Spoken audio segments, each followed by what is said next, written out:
everyone, and welcome back to the Youth Political Activism channel. Today we are making yet another video about the Trump classified document case, indictment, everything surrounding that. Now, the last video was more on the legal side of the, what's actually in the document, the case, who's involved, what happened, the who, what, when, where, and why. Now we're talking about the political aspect, like what's actually going on behind the scenes. What does this mean for 2024, Trump's polling, all of that.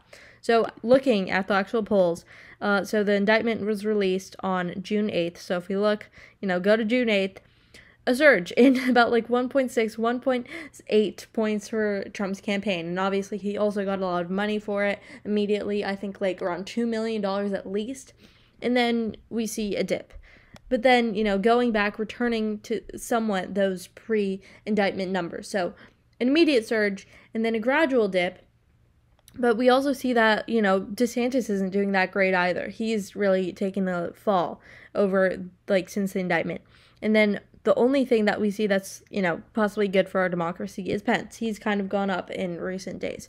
So what does this all mean? So first of all, on the Trump, surge that we see right here, I think that is obviously an immediate knee-jerk reaction, like what we had back in March after the first indictment, somewhere around here it was. And, obviously his supporters being he obviously has 20, 30, 40%, well, 30 to 40%, maybe upwards of 50 even when we were looking at this polling of the Republican Party. So at most 25% of the electorate, somewhere between 15 and 25% of the electorate that supports him no matter what. That population is never going to change. They're always going to stand behind Donald Trump no matter what he does. Whether he's found guilty of this or any of the other indictment cases, whether it be the hush money or what's happening in Georgia or the fake electors or this, whatever it may be, they're always going to stand behind him. No matter what this man does, they are going to stand behind him, and, that's obviously not healthy for a democracy. No one, and this isn't just for Donald Trump, any candidate ever, you shouldn't be behind them no matter what 100% of the time. Obviously, we should have moral and, legal compliances, whether someone does something terrible or doesn't abide by the law. Those things should make us lose our trust in that certain person, and that's not going on with Trump. We see kind of the opposite, obviously, short term, this surge here. And, polling immediately, people being and there's somewhat this duality and dichotomy to this where Trump feeds into this as well. It's not just his supporters believing him no matter what. He also tells them lies to believe. And it's kind of this relationship they have that's, a cycle. Trump does something bad, he lies about it, completely lies about it. If you saw the things we posted about his actual message that he sent, the video, it's on his YouTube channel as well. You can go watch that. But his video addressing, he said multiple times in the video, I'm an innocent man, and they're not going to, be able to catch me. They keep on, going after me. And the whole idea of a witch hunt or a hoax or whatever this is keeps on getting supported by Trump and the Trump team. And thus, when he feeds those lies back to his supporter base, the MAGA gang, they, in turn, believe that. And it's this vicious cycle, honestly, terrible for our democracy, as I keep on saying time and time again. But the end of this whole spiel being that that group is going to support him no matter what. And so when that group gets something like this, where it's like, oh, the liberal DOJ is having this witch hunt after the man that we want to be president again, the man who was, in air quotes again, this is all lies I'm saying, but that, had an election stolen from him, then we need to fight back with money. And so that's, also where the money comes in, some support. But then over time, we see in the last couple days more of a dip. And, this is still too early to tell. I want to wait till we see actual, more revelations in polling. But then, again, going up a little bit more. But, overall, this, downturn that we've seen since, not immediate, letting 1 or 2 days go by. And then seeing that, we have this downturn in the Trump polling is really, I feel like, from independents, the more moderate conservatives that say, wow, this is not the way that I thought the country would be turning. Maybe even two-time Trump voters that really, maybe were more on the fence with him, said, this isn't the best candidate that I personally would have chosen, but he's certainly better than my thoughts on Biden, and so that's who I'm going to vote for. But now we're saying, this man isn't respecting one of the fundamentals of this country, which is the rule of law, outlined in the Magna Carta, enshrined in the Constitution. This rule that we have that everyone has abided by since the beginning of the country, that no one the government, any official, any level of fame or money doesn't subject you to be above the law. And I really hope that that crowd of independents and moderate conservatives are realizing this, and I think that's where this downturn of support has really come from. But then this little uptick again, people being like, okay, sure, he's not respecting any of the ideals of this democracy. He could possibly be guilty of all these terrible charges that people are claiming him to be. And again, read the document. I keep on saying this, but the original letter, the 47 pages that outlines everything in the Trump indictment, please read that. But this uptick again, we're being like, okay, if not Trump, who else? And this is also when I want to talk more about the 2024 race in general, is that every time more candidates enter into this race, particularly when I'm talking about Asa Hutchinson and Chris Christie, they have probably been, and Chris Christie specifically, have been the most vehement Trump haters and anti-Trump candidates in this race. But the thing is that them joining the race in particular is hurting only DeSantis. They're not hurting Trump, because again, Trump, that Trump group, the MAGA gang, is not going to leave him no matter what. Not for another candidate. They're not going to not vote. They're going to stick with him no matter what. Now, the other 50, 60, 70% of the Republican Party has to be divided among the rest of these candidates. Ron DeSantis, Vivek Ramaswamy, Nikki Haley, Tim Scott, Mike Pence, etc., etc. They are the remainder that's going to get the rest of the vote.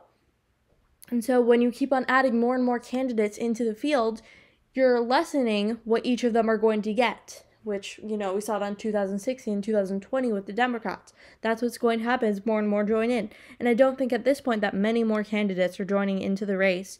But, even at the, polling that we have now, it's not that far-fetched to believe that more people are going to join in and that this is just ruining what's going on for Ron DeSantis. He hasn't been doing all that good. If we look overall at his polling, he was doing the best in January and February. That was really his peak. Right after the midterms, he had this huge surge in people really believing that he was going to be the new face of the Republican Party. After Ron Donald Trump's handpicked candidates lost their races, 20 of which at least, and then Ron DeSantis had this huge surge of winning, I think, by 15 or 20 points at least in his gubernatorial race, him being very popular. But then we have this complete shift. So it's Trump at the top and then DeSantis at the bottom, and then we see them narrow back in here. But then it goes back even to a more extreme version of what it was before the primaries, and that Trump or DeSantis is pulling at some of the lowest lows that he has since last year, July 1st of 2022, it says he was at 17.5. That was his worst. Almost this time last year. And now, this year, 20.2. He made it all the way to the low 30s just to be back almost in the 19s and teens. This is absolutely horrendous for Ron DeSantis, while Donald Trump is, having these, almost whiplash, going up, down, having this little journey, and we'll see what happens with that. But it doesn't seem to me, and there's obviously still time for this all to change. We still have over a year left in this race, and, certainly things have changed in the past year well, when looking at this map, it doesn't seem like so, but things are going to change in some way or another. But overall, there's time for this to change, but right now it seems that Donald Trump is the only person that could possibly win this race. And I think that a lot of these candidates in this race, well, not a lot of them, but most of them, or a portion of them, obviously Donald Trump and Ron DeSantis both want to win. They both think that they can win. And then a few of the other candidates just want to be there for the possibility of being a vice president of one of these people. I think that Mike Pence, Chris Christie, Asa Hutchinson, those people are very intent on, they're the anti-Trump gang, right? Asa Hutchinson, Chris Christie have them the most vocal opponents of Trump. Mike Pence has certainly burned that bridge. I don't think that Donald Trump would take him back. It sounds somewhat juvenile to be saying take him back, but, I don't think that that's going to happen either. Considering what he said about Donald Trump and what, he said about Mike Pence, I don't think that mutual relationship is going to be built back. But then the rest of these candidates, some of them know that they're not going to win. Sure, Mike Pence and Nikki Haley and some of these people might be thinking that they have a shot, but they really shouldn't, right? We don't see in, like, immediate history of this, like, of the past few election cycles, for candidates polling in the single digits to actually have a fair shot at the nomination, right? It's usually one of the main two. And what we're going to see is Trump and DeSantis being the main voters. And when we get to the debate stage, hopefully, what is it going to be like in the next couple months or so? When we get that debate stage content of, all of them on the stage and people really being able to see how they're interacting with one another and what their views are for the country. And obviously the CNN town halls that have been coming out have also been a really big help and indicator into what's been happening. But overall, I don't think that half of these candidates think they're actually going to win. They just want to be a vice president of someone. Nikki Haley, for example, even though she's probably like the second contender after Donald Trump and Ron DeSantis, I don't think that she really thinks that she can be president. I think that she's more so running to be Trump's vice president, probably. Ramaswamy and Nikki Haley are the two that have been supporters, quotes, like, and I have this in air quotes, but like supporters of Donald Trump's in this race. And so I think that those two kind of want the nomination. I think that a lot of these people also want to write a book, and they're just doing it for that sort of publicity. Ramaswamy, Larry Elder, those people aren't like, career politicians by any means. I mean, neither was Trump before 2016, so that's, not saying something as much. But neither of these two people are going to win. I think they're more so in it for publicity. I don't even think that either of them want to be vice president or looking for that bid in and of itself. And then, Doug Burgum, I don't know, okay? He's kind of an unknown name to most until a few months ago, so the jury's still out on his motive to join the race, but, and obviously I'm not trying to say that, like, the fewer candidates we have, the better. Obviously, it's great to have this diversity of thought, but right now our two-party system is not supportive of multiple candidates joining the race, especially in the primaries. The most toxic aspect, if I can use that word, of the primaries is that in most states you have to be a registered Republican to vote in them, and that takes out a lot of independents that are probably going to be voting on the Republican ticket but are registered as independents and thus can't vote in those primaries. And so it makes the primaries in those states, especially the earlier ones, much more, to the right and more extreme. And so we don't get that independent field like we do in regular elections for there to be this more diversity of thought. It's just a one-way street. And so it doesn't really reflect what, most people think. Obviously, we don't have Democrats in most state primaries for the Republican primary, but not having independents is really leaving out a key aspect of the voter base and is just, polarizing the political process of the primaries. And overall, I think that, we'll have to see what happens in the next few months as more and more Trump indictments come in, and they're certainly on their way. Special counsel Jack Smith is working on another one. There's a couple more in the works in Georgia, etc. But we're going to have to watch and wait and see what's going to happen with this race, because I think that the political complications of having a front contender being someone who has so many run-ins and complications with the law of this nation. And, the question also stands for a lot of these candidates in their interviews and whatnot and their, publicity that they've been doing recently, is that if they become president, are they going to pardon Donald Trump or not? Because he's been indicted. He's certainly going to pardon himself if he becomes president. But he could even be in jail before, any elections take place. And that's part of why Special Counsel Jack Smith in his thing to the public said, we want this to be a fair and speedy trial and process, because we don't want to drag this out all the way to November of 2024. We want this as soon as possible so that the electorate can also have their information on what's true and what's not about a bunch of these candidates. And so the sooner these indictments and everything roll in, and as soon as the court processes continue, the sooner we'll have the information we need in order to base opinions on these candidates.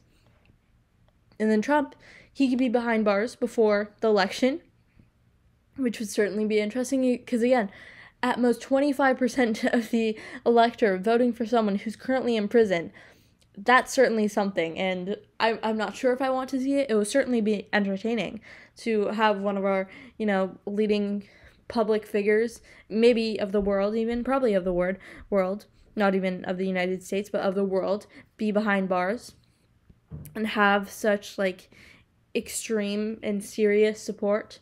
But also, is it the best for our country? I'm not sure about that. I'm not sure for those reasons if I would really want to see him behind bars.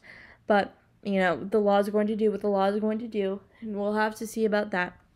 But, the question about pardoning for a bunch of these candidates is if they're going to pardon Donald Trump or not. Now, DeSantis has been notably quiet about this whole indictment situation. He hasn't said much. He hasn't made a definitive yes or no. Mike Pence, again, has said that he doesn't want to see the DOJ follow through with a lot of these indictments because it's not going to be healthy for our country. And then, again, hasn't made a definitive yes or no. But DeSantis has been much quieter. He hasn't said pretty much anything about this whole indictment thing.